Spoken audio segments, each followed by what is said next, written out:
बड़े स्तर पर गड़बड़ी सामने आई है। उन्होंने आरोप लगाया है कि 8,545 लोगों की 17,086 डुप्लीकेट वोटर एंट्री पाई गई है, जो कुल वोटर्स का 8% से ज्यादा है। उन्होंने इसे सामान्य गलती नहीं बल्कि सुनियोजित वोट चोरी बताया है। सुरजेवाला ने कहा कि बीजेपी का मॉडल वोट चोरी करो और चुनाव जीतो बन चुका है। उन्होंने मांग की है कि पूरी मतदाता सूची को दोबारा सार्वजनिक किया जाए और इस पूरे मामले की निष्पक्ष जांच की जाए।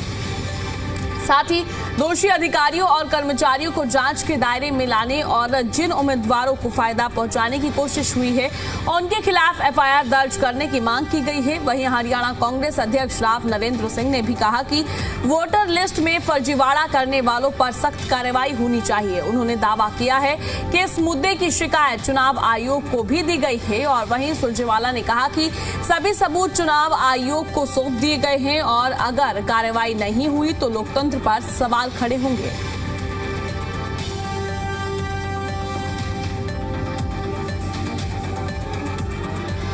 चोर सरकार का नया कारनामा उजागर हो गया है। अब ये पंचकुला नगर निगम की वोट चोरी करना चाहते हैं, हार का सामने खड़ा देखकर। भाजपा का असली मॉडल क्या है? अध्यक्ष जी और मैं चर्चा कर रहे थे। वोट चोरी करो, जनादेश लूटो और लोकतंत्र को बंधक बनाओ। एक छोटी सी प्रेजेंटेशन आपके लिए हम लेकर आए हैं। 17,086 duplicate entries, 17,086 duplicate entries, 8,543 voter.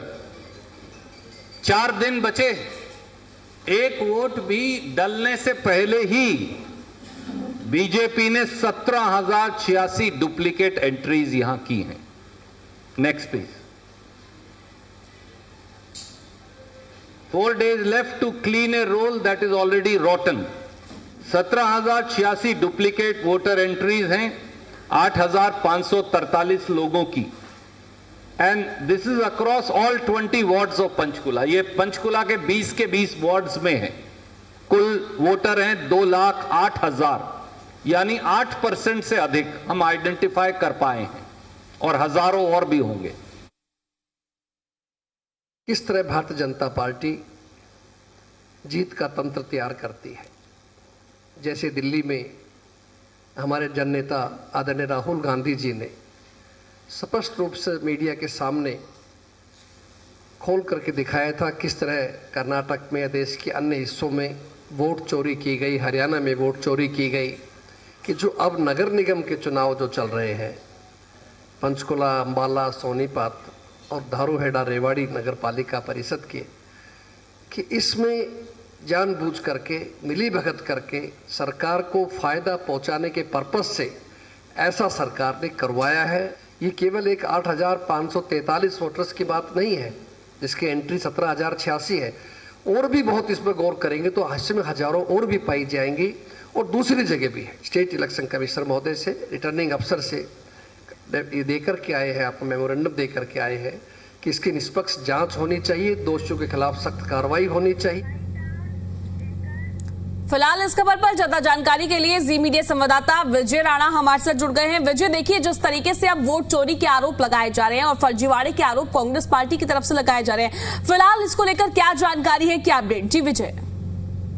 बिल्कुल, कांग्रेस नेताओं की ओर से प्रेस वार्ता की गई, कांग्रेस के राष्ट्रीय महासचिव रणदीप सुरजेवाला की ओर से प्रेस वार्ता की गई और एक बाकायदा एक जो मतदाता सूची है वो जारी की गई कांग्रेस की ओर से, जिसमें करीब 17,000 नाम है और उस सूची में ये भी कहा गया है कि जो नाम है उनकी एक नाम के पीछे 2-2 वोट बनी हुई है। कई नाम ऐसे 3-3, 4-4 वोट है, यानी नाम भी सेम है, फोटो भी सेम है और उसके बाद एड्रेस भी सेम है, लेकिन जो वोट नंबर है वो अलग है और जो बूथ नंबर है वो भी अलग है। यानी एक व्यक्ति एक जगह वोट डालेगा तो वो उसका दूसरा वोट ही बना हुआ है, दूसरी जगह जाकर भी वो डाल सकता है। तो इस तरह की जो बातें हैं वो कही गई हैं और उन्होंने ये भी कहा है कि इसकी शिकायत चुनाव आयोग को की गई है, क्योंकि अभी 4 दिन है चुनाव में और ये मांग की गई है कि चुनाव आयोग इस पर कार्रवाई करे। सारे सबूत कांग्रेस की ओर से दे दिए गए हैं। तो गंभीर आरोप जो है कांग्रेस नेताओं की ओर से लगाए गए हैं जिसमें साफ तौर पर कहा गया है कि गलत तरीके से जो मतदाता सूची है वो बनाई गई है। एक ही व्यक्ति के 2-3 वोट बनाए गए हैं, वोट नंबर अलग है, बूथ अलग है, लेकिन एड्रेस और फोटो सेम है, नाम सेम है। तो एक बड़े जो गंभीर आरोप जो है कांग्रेस की ओर से लगाए गए हैं। हालांकि चुनाव आयोग की ओर से फिलहाल कोई ऐसी प्रतिक्रिया नहीं आई, लेकिन चुनाव आयोग क्या कार्रवाई करता है वो देखने वाली बात होगी। कांग्रेस की ओर से साफ तौर पर यही कहा गया है कि चुनाव आयोग जल्द कार्रवाई करे, क्योंकि जांच करने की जरूरत नहीं है। सारा जो सबूत है वो कांग्रेस की ओर से चुनाव आयोग को दे दिए गए हैं। विजय, देखिए, देखा जाए निकाय चुनाव बिल्कुल नजदीक है और उससे पहले कांग्रेस पार्टी की तरफ से इस तरीके से आरोप लगाना और वहीं भारतीय जनता पार्टी पर भी निशाना साधते हुए नजर आए, साफ तौर पर कहते हुए नजर आए कि बीजेपी का मॉडल बन चुका है कि वोट चोरी करो और उसके बाद चुनाव जीत जाओ। जी विजय। बिल्कुल, क्योंकि जो ये आरोप है ये गंभीर आरोप है, क्योंकि न सिर्फ पंचकुला में बल्कि जो चुनाव होने हैं वो अंबाला में भी है, सोनीपत में भी है, रेवाड़ी, धारूहेड़ा, कई जगह चुनाव होने हैं। और ये लिस्ट है ये सिर्फ पंचकुला की लिस्ट है और ये भी कहा गया कि और भी नाम इसमें शामिल हो सकते हैं। सिर्फ 17,000 नाम अभी सामने आए हैं, जो सैंपल एक हमने जांच जिसकी की थी, तो उसको लेकर अब आगे कांग्रेस जो है वो लड़ाई लड़ने के मूड में लग रही है कि किस तरह से ये इस जो मतदाता सूची है इसके तहत चुनाव ना हो या फिर उसे रोका जाए, और जो भी लोग वोट डालने के लिए आएंगे और जिनका नाम शामिल होगा उन्हें कांग्रेस के लोग, जो कांग्रेस के कार्यकर्ता होंगे, वोट डालने से रोक सकते हैं, हंगामा भी हो सकता है। तो कई तरह के कयास जो लगाए जा रहे हैं, लेकिन बड़ी बात यह है कि चुनाव आयोग को शिकायत कांग्रेस की ओर से कर दी गई है। अब चुनाव आयोग क्या कार्रवाई करता है ये देखने वाली बात होगी, क्योंकि चुनाव में समय नहीं बचा, इतना समय नहीं है कि इस पर कोई कार्रवाई की जा सके या इस सूची को फिर से तैयार किया जा सके या वेरिफिकेशन की जा सके। तो फिलहाल देखना होगा कि किस तरह चुनाव ये करवाए जाते हैं चुनाव आयोग की ओर से। ठीक है विजय, आप जुड़े, आपने जानकारी दी उसके लिए बहुत बहुत शुक्रिया।